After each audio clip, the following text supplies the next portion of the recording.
ETV ప్రేక్షకులకు నమస్కారం. Triple detergent soap సుమస్తు కార్యక్రమానికి స్వాగతం. ఈనాడు సుమస్తు కార్యక్రమంలోని గ్రహ పరామర్శలు, గ్రహాల యొక్క స్థితిగతులు, వాటి యొక్క శుభాశుభ ఫలితాల గురించి పరిశీలిద్దాం.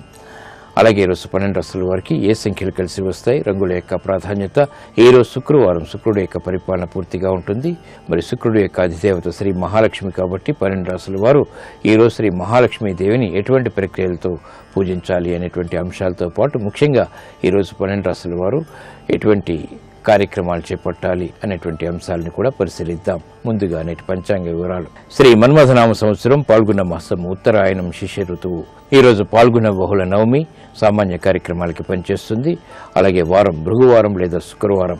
ఈ శుక్రవారం నాడు చేపట్టేటువంటి ఆధ్యాత్మిక కార్యక్రమాలు, పుణ్య కార్యక్రమాలు, అన్నదానం, వస్త్రదానం, గోసేవ, శ్రీ మహాలక్ష్మి యొక్క పూజలు శుక్రప్రీతిని కలిగిస్తాయి. తద్వారా ఐశ్వర్య ప్రాప్తి ఏర్పడుతుంది. నక్షత్రం పూర్వాషాఢ నక్షత్రం. ఈ తర్వాత వచ్చేటువంటి నక్షత్రం ఉత్తరాషాఢ. ఈ రోజు ఉత్తరాషాఢ నక్షత్రంలో పుట్టేటువంటి వారికి దోషం లేదు, శుభప్రదం. అలాగే ఉత్తరాషాఢ నక్షత్రంలో పుట్టేటువంటి వారికి రవి యొక్క మహాదశతోటి ప్రారంభమవుతుంది. ప్రస్తుతం రవి యొక్క స్థితి మీ నక్షత్ర స్థితి, ఉచ్చస్థుడైనటువంటి శుక్రుడితోటి అలాగే నీచగ్రహమైనటువంటి బుధుడితోటి కలయిక ఉంది కాబట్టి ఇది అనుకూల ప్రతికూల ఫలితాలను కలిగిస్తుంది.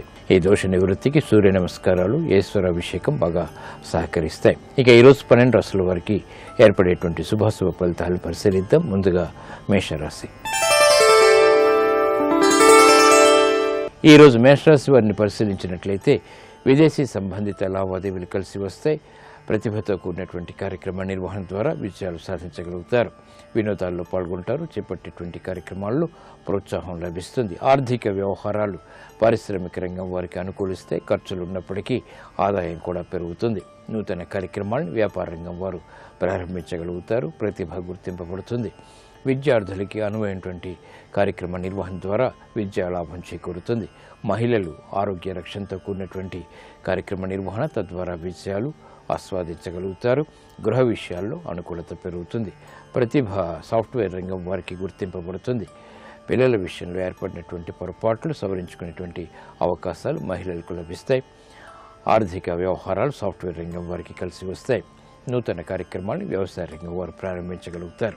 ఈ రోజు మీ అదృష్ట సంఖ్య 5. ఆకుపచ్చ వర్ణం రక్షణకి దోహదపడుతుంది. శుక్రవారం సందర్భంగా మేషరాశి వారు శ్రీ మహాలక్ష్మిని కుంకుమతో అర్చించినట్లయితే ఆర్థిక విజయాలు సాధించగలుగుతారు. ప్రమాదాలు దూరమవుతాయి. వాహన కొనుగోళ్లు వంటివి ఈరోజు మీకు లాభదాయకం.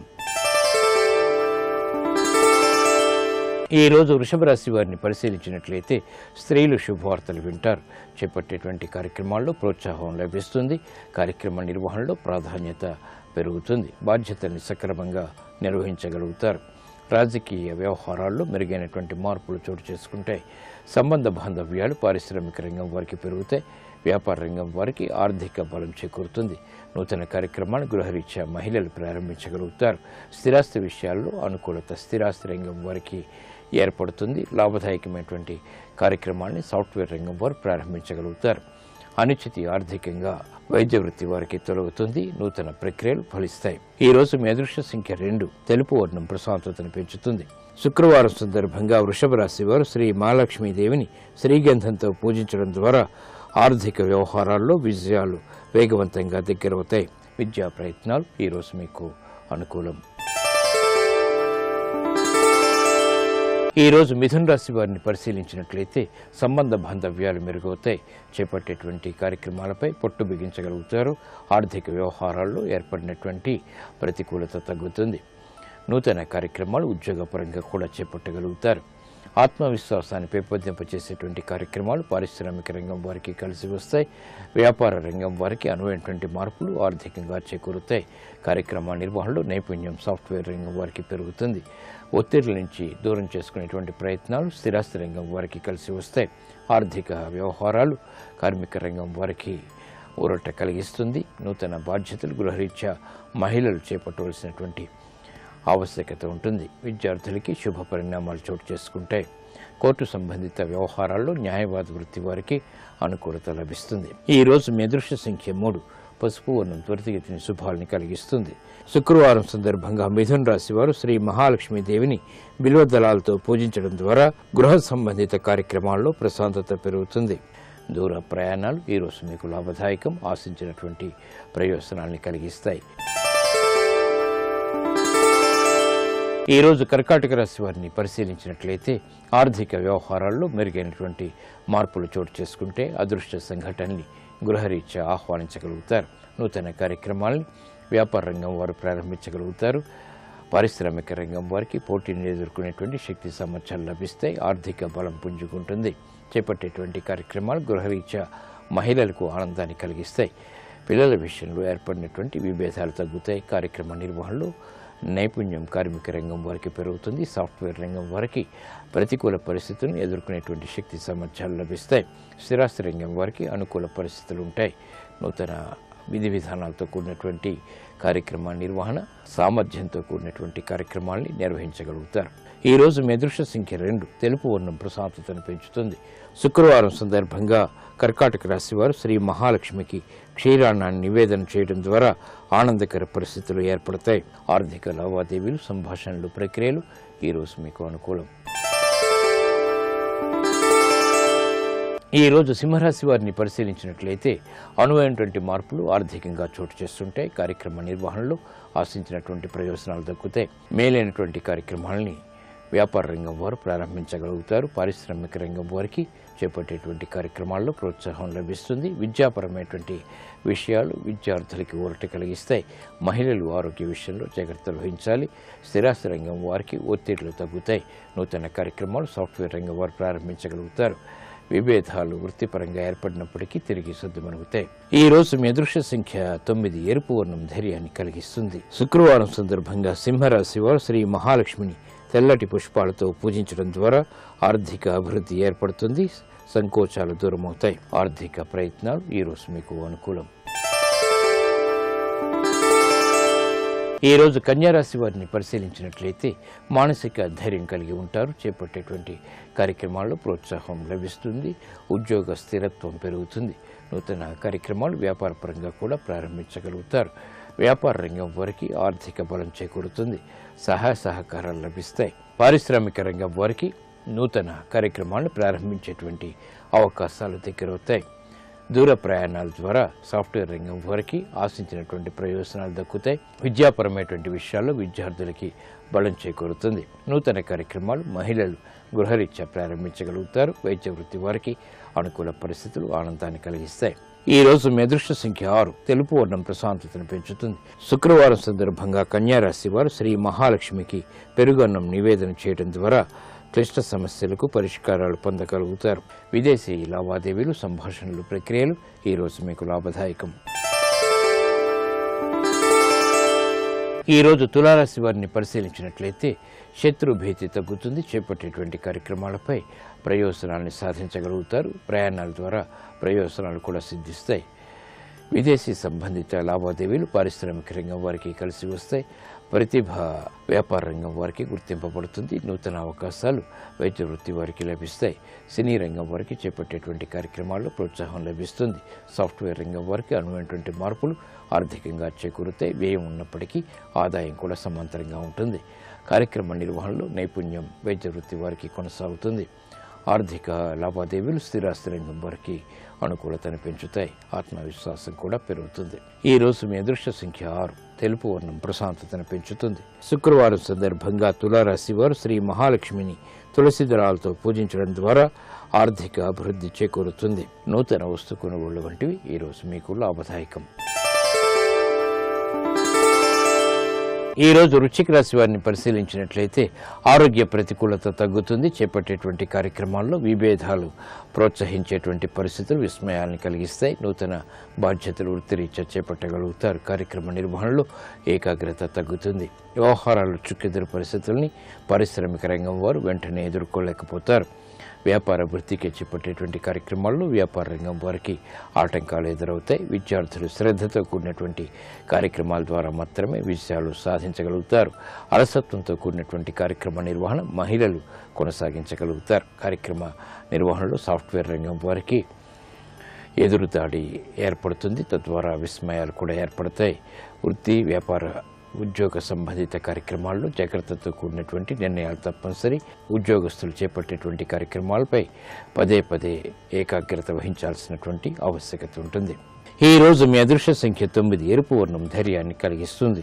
శుక్రవారం సందర్భంగా వృశ్చిక రాశి వారు శ్రీ మహాలక్ష్మీదేవిని మల్లెపూలతో పూజించడం ద్వారా శుభవార్తలు వింటారు. విదేశీ లావాదేవీలు, సంభాషణలు, ప్రక్రియలు ఈ రోజు మీకు అనుకూలం. ఈ రోజు ధనుసు రాశి వారిని పరిశీలించినట్లయితే ఆర్థిక వ్యవహారాలు కలిసి వస్తాయి. నూతన కార్యక్రమాలని చకచకా పూర్తి చేయగలుగుతారు. గృహ విషయాల్లో ఆనందకర సంఘటనలు కొనసాగుతాయి. బాధ్యతతో కూడినటువంటి కార్యక్రమాలు తద్వారా విజయాలు, ఆనందాన్ని కలిగిస్తాయి. వైద్య వృత్తి వారికి అనుకూల పరిస్థితులు ఏర్పడతాయి. ఆదాయం పెరుగుతుంది. ఆశించినటువంటి ప్రయోజనాల్ని సాధించగలుగుతారు. వ్యవసాయ రంగం వారికి పురోగతి ఉంటుంది. నూతన కార్యక్రమాల్ని సాఫ్ట్వేర్ రంగం వారు ప్రారంభించగలుగుతారు. న్యాయవాద వృత్తి వారికి కోర్టు సంబంధిత లావాదేవీలు కలిసి వస్తాయి. ఆర్థిక పుష్టి స్థిరాస్తి రంగం వారికి కూడా ఏర్పడుతుంది. నూతన బాధ్యతలు పారిశ్రామిక రంగం వారికి పెరుగుతాయి. వ్యాపార రంగం వారికి అనుకూల పరిస్థితులు ఆనందాన్ని కలిగిస్తాయి. స్త్రీలు శుభవార్తలు వింటారు.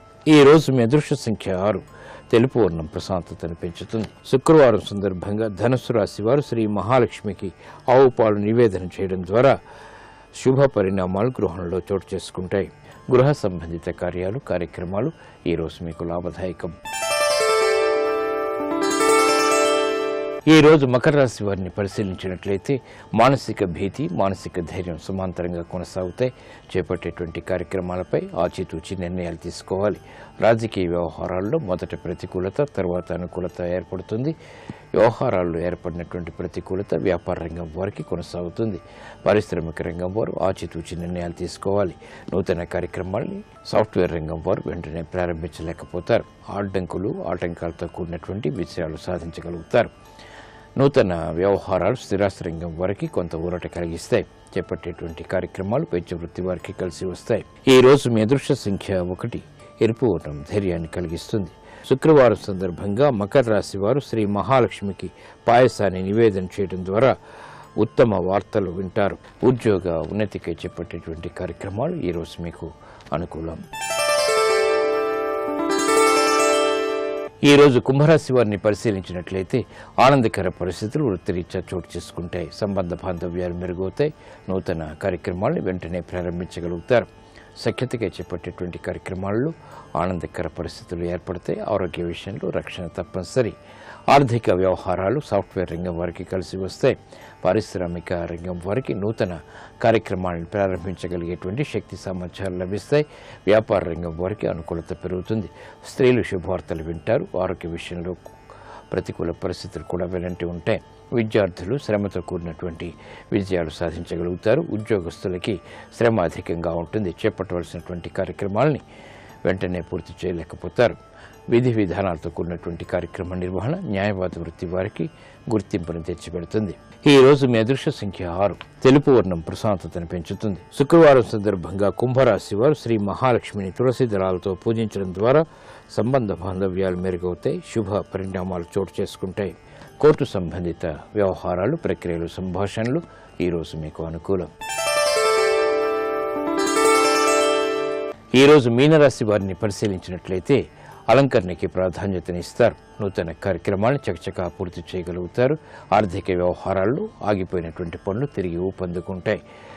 సంబంధ బాంధవ్యాలు కూడా మెరుగవుతాయి. స్థిరాస్తి విషయాల్లో అనుకూలత స్థిరాస్తి రంగం వారికి ఏర్పడుతుంది. రాజకీయ వ్యవహారాల్లో ఏర్పడినటువంటి ప్రతికూలత రాజకీయ రంగం వారికి తగ్గుతుంది. కార్యక్రమ నిర్వహణలో నైపుణ్యం సాఫ్ట్వేర్ రంగం వారికి పెరుగుతుంది. ఊపందుకునేటువంటి కార్యక్రమాల ద్వారా వ్యాపార రంగం వారికి అభివృద్ధి గోచరిస్తుంది. ఆదాయాన్ని పెంపొందింప చేసుకునేటువంటి మార్గాలు సులభతరమవుతాయి. వైద్య వృత్తి వారికి అనుకూల పరిస్థితులు తారసపడతాయి. క్లిష్ట సమస్యలకు కార్మిక రంగం వారికి పరిష్కారాలు లభిస్తాయి. నూతన ఉత్సాహం పెరుగుతుంది. ఈ రోజు మీ అదృష్ట సంఖ్య 5, ఆకుపచ్చ వర్ణం రక్షణకి దోహదపడుతుంది. శుక్రవారం సందర్భంగా మీనరాశి వారు శ్రీ మహాలక్ష్మిని గులాబీలతో పూజించడం ద్వారా సాహస నిర్ణయాల ద్వారా విజయాలు సాధించగలుగుతారు. వ్యాపార నిర్ణయాలు ఈ రోజు మీకు సానుకూలం.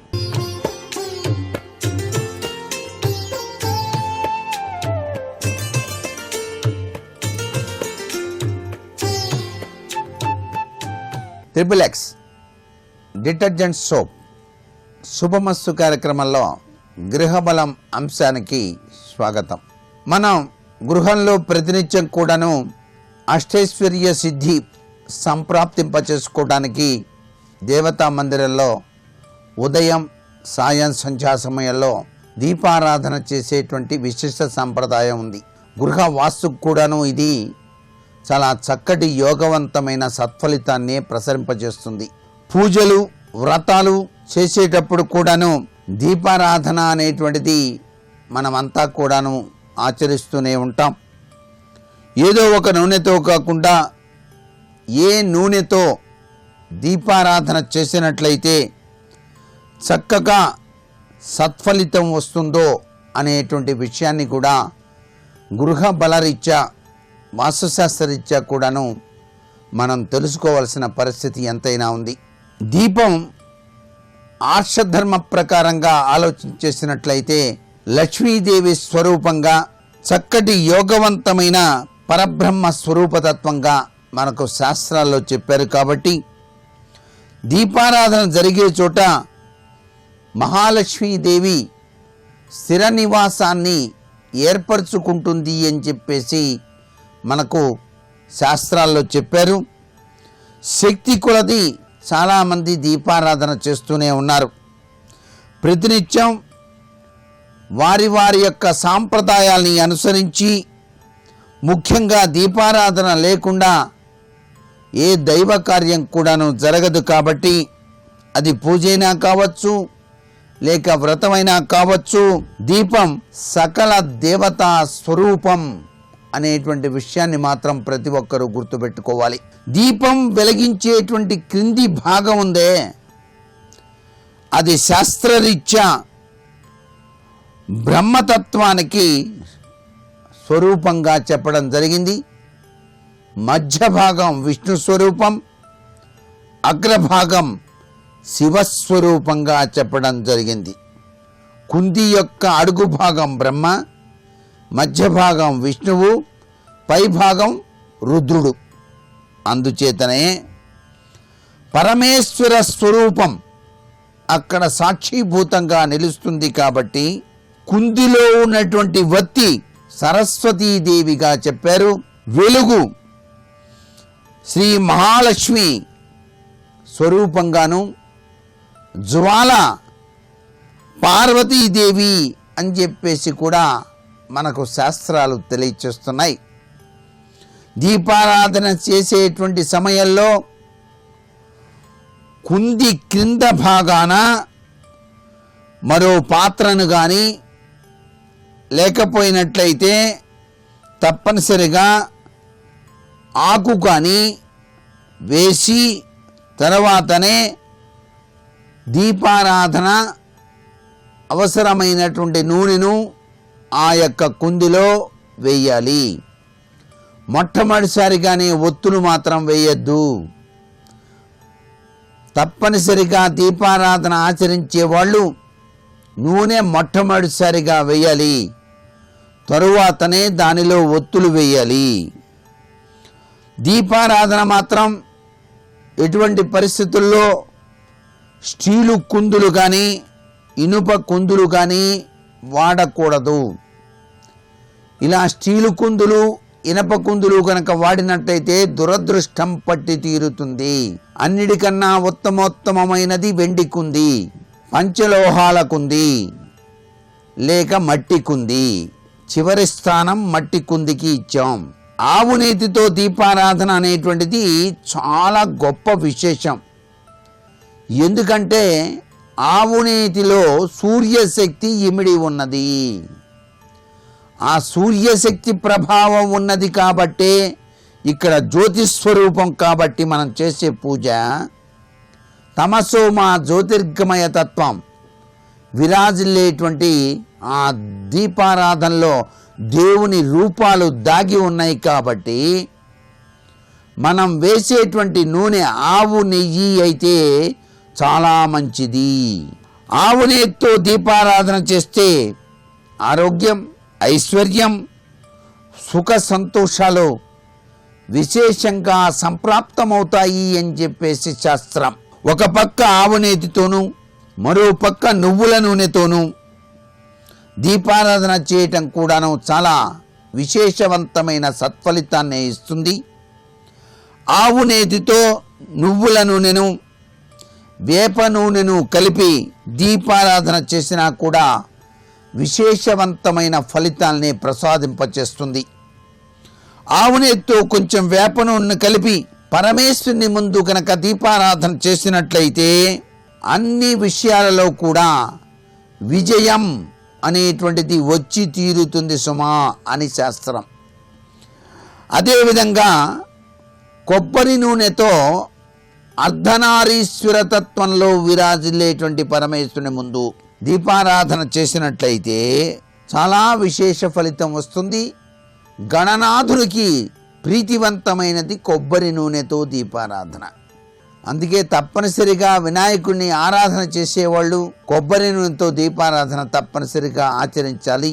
అలా ఆచరించినట్లయితే కార్యోన్ముఖత అంటే మనం అనుకున్న పనులు సానుకూలత కావటానికి వినాయకుడు సహకరిస్తాడు.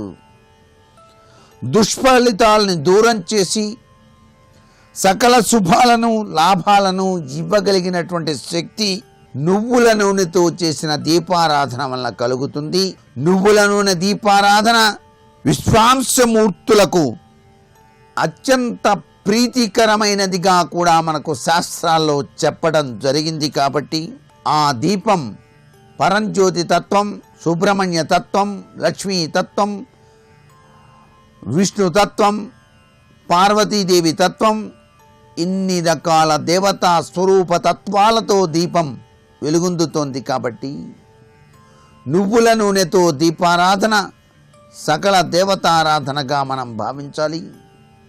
అన్నిటికన్నా ఉత్తమోత్తమైనటువంటి ఆరాధన చేసేటప్పుడు ఆవు నెయ్యి సర్వశ్రేష్టం, తర్వాత నువ్వుల నూనె, తర్వాత కొబ్బరి నూనె. అదృష్ట సౌభాగ్య సిద్ధి కోసం దీపారాధనకు ఉపయోగించేటువంటి ఒత్తులు మనకి గొప్ప యోగాన్ని కలిగిస్తాయో రేపటి శుభమస్తు కార్యక్రమంలో తెలుసుకుందామా? మరి సర్వే జనా సుఖినో భవంతు. శ్రీరాఘవం దశరథాత్మజమప్రమేయం సీతాపతిం రఘుకులాన్వయరత్నదీపం ఆజానుబాహుం అరవిందదళాయతాక్షం రామం నిశాచర వినాశకరం నమామి. 14,000 మంది దండెత్తి వస్తే సామాన్యులు కారు కరదూషణాదులంటే. వాళ్ళు వస్తున్నప్పుడు సీతమ్మ తల్లిని వెంటనే గుహలోనికి తీసుకెళ్ళిపో, లక్ష్మణ నువ్వు కూడా వెళ్ళిపో, నేను ఒక్కడే యుద్ధం చేస్తానన్నాడు. లక్ష్మణుడు ఏదో మాట్లాడపోయాడు. ఇక మాట్లాడావా నా పాదాల మీద ఒట్టు వెళ్ళిపో అన్నాడు. అంతే, లక్ష్మణస్వామి వెళ్ళిపోయారు. రాముడు ఒక్కడే. అవతల వైపు 14,000 మంది. శూర్పణక రాముణ్ణి మోహించడానికి కారణం అదే. రామాయణంలో ఆ భుజం గుండ్రంగా తిరిగింది. ఆయన ఎప్పుడు అక్షయబాణ తూణీరంలోకి చెయ్యి పెట్టాడో, ఎప్పుడు తీశాడో, ఎప్పుడు వింటినారికి సంధించాడో, ఎప్పుడు ఆకర్ణాంతం లాగాడో, ఎప్పుడు విడిచిపెట్టాడో కనపడలేదు. పడిపోతున్న శత్రువులు కనపడ్డారు. అదే చెప్పింది రావణుడితో వెళ్ళి. అసలు నాకు కనపడలేదయా, అంత వేగంగా బాణప్రయోగం చేశాడు. కేవలం 1 గంట 12 నిమిషాల్లో పడగొట్టాడు 14,000 మందిని.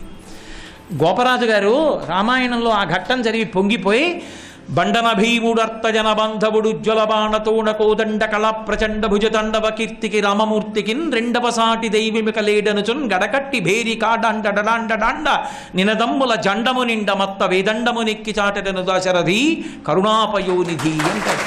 4 వీధుల కూడలలో కర్రలు కట్టి, కర్రలకి భేరీ కట్టి ఏనుగు మీద ఎక్కి వచ్చి డాండ డడాండ డాండ నినదంబుల జండము నిండా, అజాండము భూమి అంతా కూడా వినపడేటట్టుగా ఆ ఢమరుకాన్ని మోగిస్తూ నేను చెప్తాను, రాముడు యుద్ధం వస్తే రుద్రమూర్తి, ఆయన ముందెవరు నిలబడలేరు, ఆయన భుజములు పరాక్రమంతో తాండవం చేస్తాయంటాను అంటాడు. అలా 1 గంట 12 నిమిషాలలో రాక్షస సంహారం చేసినటువంటి మహాపురుషుడు రామచంద్రమూర్తి. అంటే అంతటి ధర్మాత్ముడు.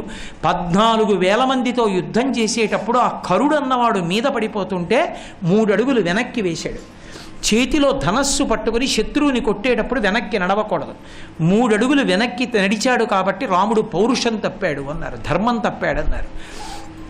అలా ఎందుకు నడవవలసి వచ్చింది అంటే శత్రువు మీద పడిపోతున్నప్పుడు బాణం వెళ్ళి కొట్టడానికి కావలసినంత ఆనుకూల్యతని సిద్ధింపచేసుకోవడానికి 3 అడుగులు వేస్తే అపసర్పణము అంటారు దాన్ని. అది ధర్మం తప్పడం కాదు. ధనుర్వేదంలో 3 అడుగులు వెనక్కి వెళ్ళడం అపసర్పణమే తప్ప ఆయన ధర్మం తప్పినట్లు కాదు. ఆ శ్లోకం నిరూపించింది. ఇంద్రజిత్ మరణించాడు కాబట్టి. సత్యసంధశ్చ, రాముడెన్నడూ అబద్ధమాడినవాడు కాడు. అందుకే సత్యాయన లోకాంజయితి దీనేన్ దానేన రాఘవ గురు శుశ్రూషయా ధనుషా ఇది శత్రవాన్ అంటారు. సత్యము చేత సమస్త లోకములను గెలిచినటువంటి మహానుభావుడు. అటువంటి రామచంద్రమూర్తి ఒక చోట అబద్ధమాడాడు అన్నారు. ఎక్కడాడారు అని అడిగారు. ఆయన అరణ్యవాసానికి బయలుదేరి వెళ్ళిపోతుంటే దశరథ మహారాజు గారు తాను ప్రవర్తించకూడని రీతిలో ప్రవర్తించాడు.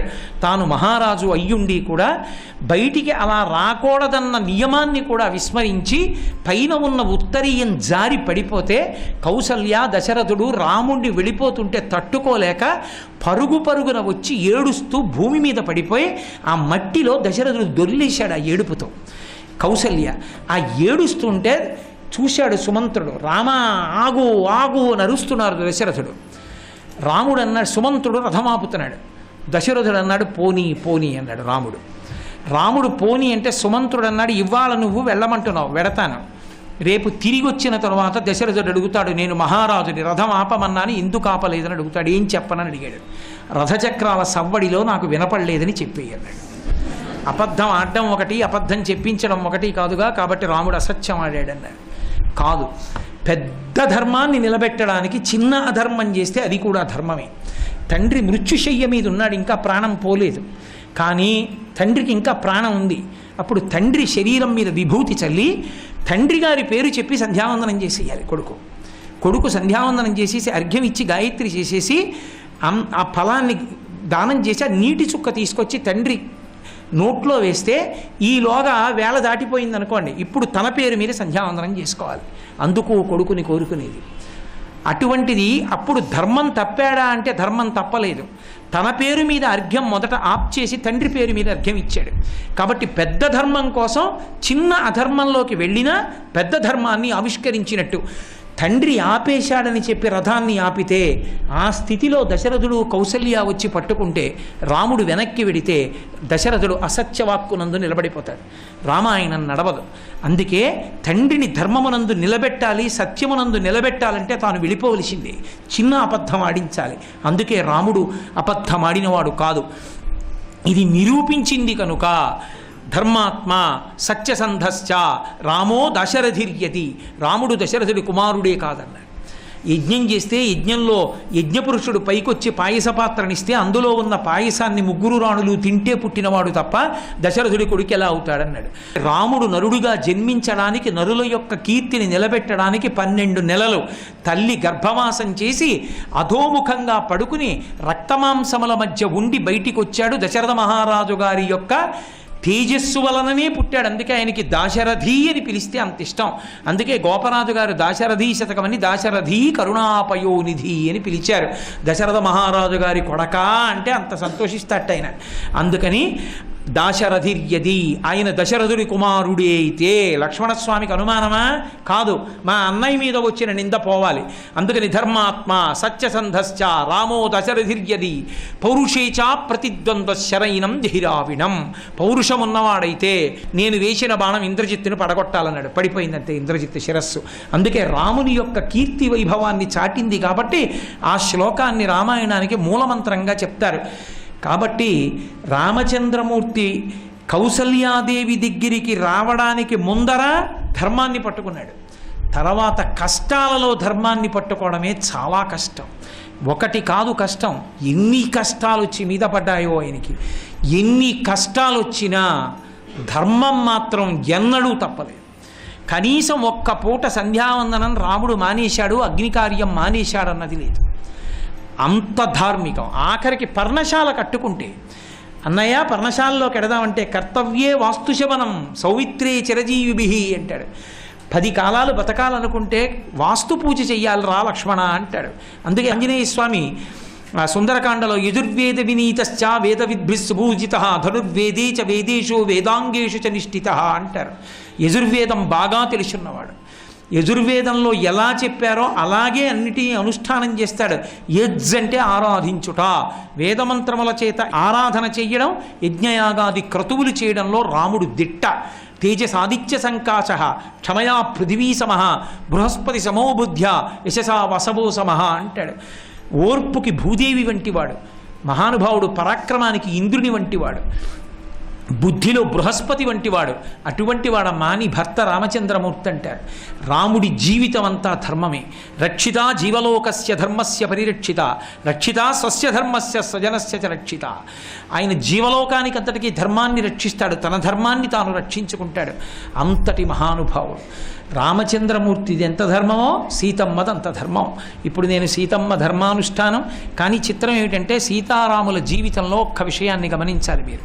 తల్లి చెప్పింది అన్న మాట రాముడి జీవితంలో కష్టాలలో కూడా ధర్మాన్ని పట్టుకోవడానికి ఎంత ప్రబలమైన ఉత్సాహాన్ని ఇచ్చిందో, సీతమ్మ తల్లి జీవితంలో కూడా కష్టాలు పడినప్పుడు తట్టుకోవడానికి, ధర్మమునందు నిలబడడానికి కారణం తల్లి చెప్పిన మాట. అందుకే కూతురు చెడుగైన మాత తప్పు, కొడుకు చెడుగైనతో తండ్రి తప్పు. కొడుక్కి ధర్మం తల్లి నేర్పింది, దశరథుడు నేర్పాడు, గురువులు నేర్పారు. సీతమ్మ దగ్గరికి వచ్చేటప్పటికీ అనసూయమ్మ అడిగింది, నీకింత ధర్మం ఎక్కడి నుంచి వచ్చింది? భర్త కోసమని చెప్పి భర్త తండ్రి మాటని సత్యం చేయడానికి ఇన్ని కష్టాలు అనుభవించడానికి అరణ్యవాసానికి వచ్చావే, ఎందుకండి మీకు ఈ పనికి మాలిన పనులని ఒక్క మాట అనలేదే? ఇంత గొప్పగా భర్తని అనుగమించాలన్న విషయాలు నీకు ఎలా తెలిసాయని అడిగింది. ఆవిడ ఒక మాట చెప్పింది, పాణిప్రదాన కాలేచ యత్పురాత్యగ్నిసన్నిధౌ అనుశిష్టా జనన్యాస్మి వాక్యం తదపి మే ధృతం. అయోధ్యకాండ. అమ్మా ఇది నా బుద్ధి కాదు. పాణిప్రదాన కాలేచ, ఆఖరికి మా అమ్మగారు నా పాణిప్రదానం చేస్తున్నప్పుడు కూడా, నా చెయ్యి రాముడి చేతిలో పెడుతున్నప్పుడు కూడా భర్తని ఎలా అనుగమించాలో, కష్టసుఖాలలో భర్తతో కలిసి ఎలా ఉండాలో నాకు నేర్పిందమ్మా. నా తల్లి నేర్పిన సంస్కారమే ఇవాళ రాముడితో ఇంత సంతోషంగా తిరగడానికి కారణమైంది అని ఆవిడ చెప్పుకోవడం కాదు. సుమంత్రుడు చూశాడు సీతమ్మ ఎలా ఉంది అరణ్యంలో అని. ఏదో భర్త తండ్రి మాట కోసమని రాజ్యం విడిచిపెట్టి వచ్చేసాడు, ఎక్కడో అరణ్యాల్లో పడుకోవడం, పులుల అరుపులు కాదు. కౌసల్య అడిగింది, నా కోడలు ఎలా ఉందని అడిగింది. అడిగితే ఆయన చెప్పిన శ్లోకం అద్భుతం.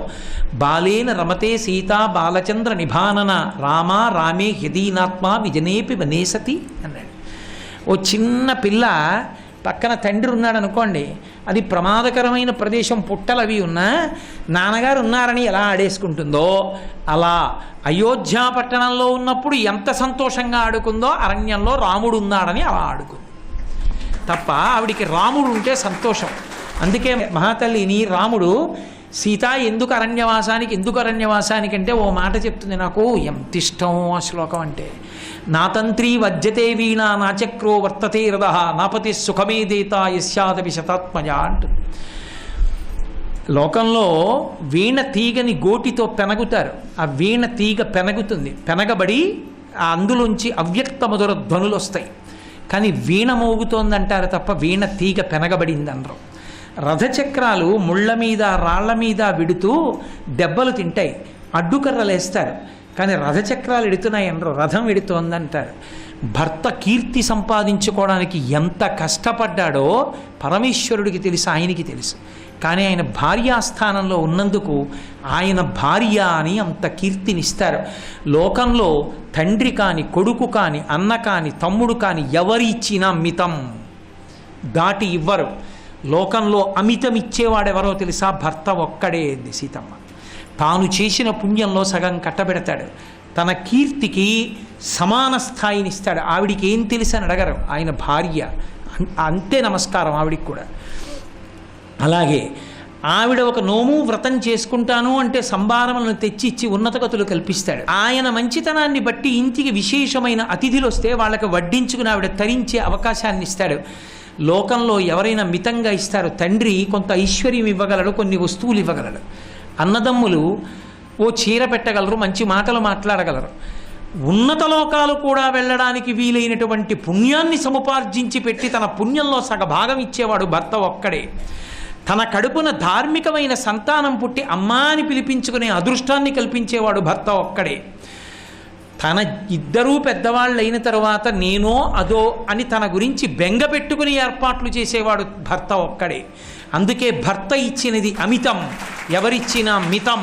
అటువంటి భర్త ధూర్తుడైనా గౌరవిస్తారమ్మా. ఇంత సుగుణాభిరాముడైన నా భర్తని గౌరవించడం పెద్ద గొప్ప తల్లి అని అడిగింది అనసూయమ్మని సీతమ్మ. అటువంటి సీతారాములు రామాయణ దాంపత్యాల్లో సీతారాముల దాంపత్యం లాంటి దాంపత్యం లేదు. ఇద్దరూ పరమధర్మమే. ధర్మం తప్ప ఇంకోటి అక్కర్లేదు. అందుకే రావణుడితో అంటుంది, అసందేశాత్తు రామశ్చా తపసశ్చానుపాలనాత్ నత్వాం కుర్మి దశగ్రీవ భస్మార్హి తేజస అంటుంది. నేను నరకాంతని, నా భర్త రక్షించాలి, అందుకు నూరుకున్నాను, లేకపోతే నా తపశ్శక్తితో నిన్ను భస్మం కింద మార్చేతురు రావణ, జాగ్రత్త అంటుంది. అంత ధర్మాన్ని పాటించింది మహాతల్లి. సీతారాములిద్దరూ ధర్మం, ఆ ధర్మాన్ని పట్టుకున్నారు కాబట్టే యుగం దాటిపోయిన ఆ రామనామం తారకనామం అయింది.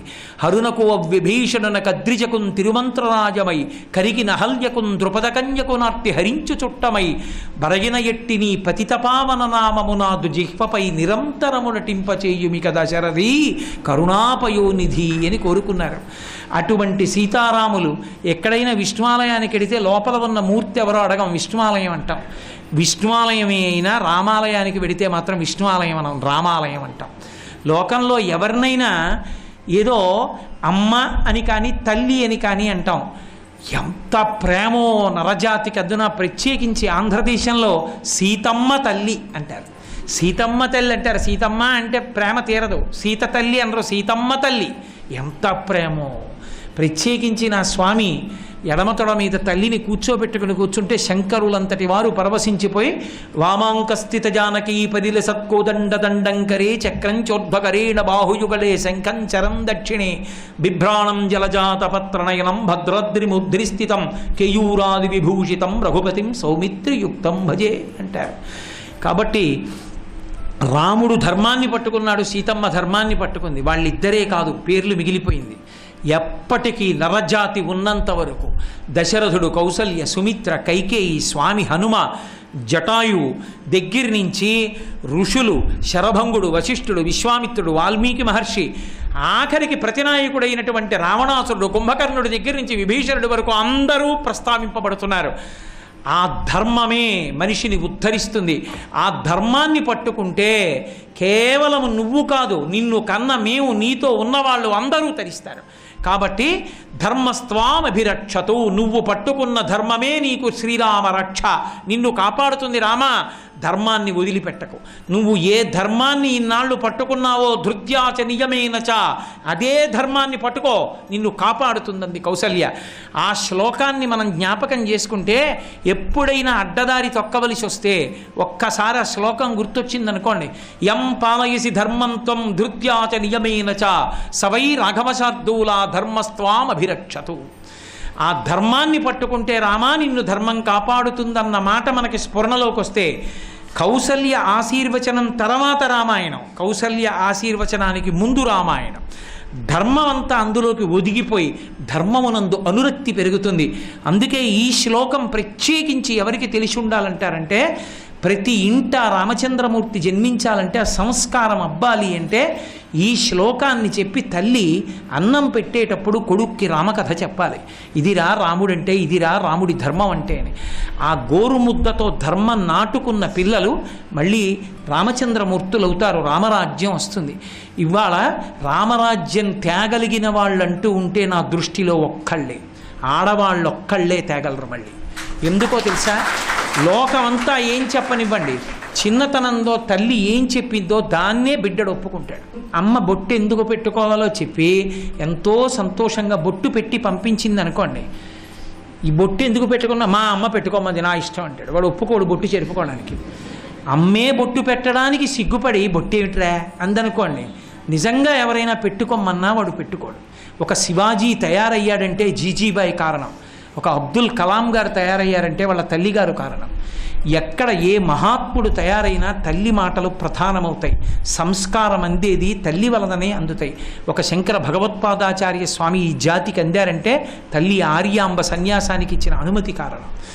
ఆ తల్లియే రమణ మహర్షి అంత గొప్పవారు అయ్యారు అంటే ఏ తల్లి కన్న కడుపు అంటాం. ఆ అళగమ్మ గారి పేరు మీద ప్రతిష్ఠితమైనటువంటి శివాలయాన్ని చూసినప్పుడు రమణ మహర్షి ఎప్పుడు శాశ్వతంగా మనకి సశరీరులై దర్శనమిస్తూ కనపడుతూనే ఉంటారు.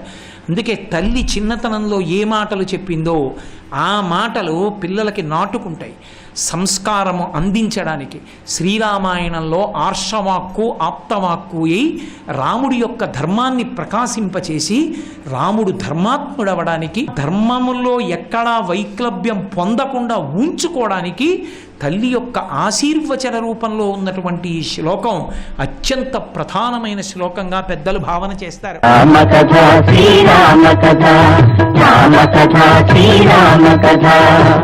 ధృతి దృష్టి మతి దాక్ష్యం సకర్మసు నసీదతి అని వాల్మీకి మహర్షి శ్రీరామాయణం సుందరకాండ మొట్టమొదటి సర్గ యొక్క చివరి భాగంలో ప్రతిపాదన చేస్తారు.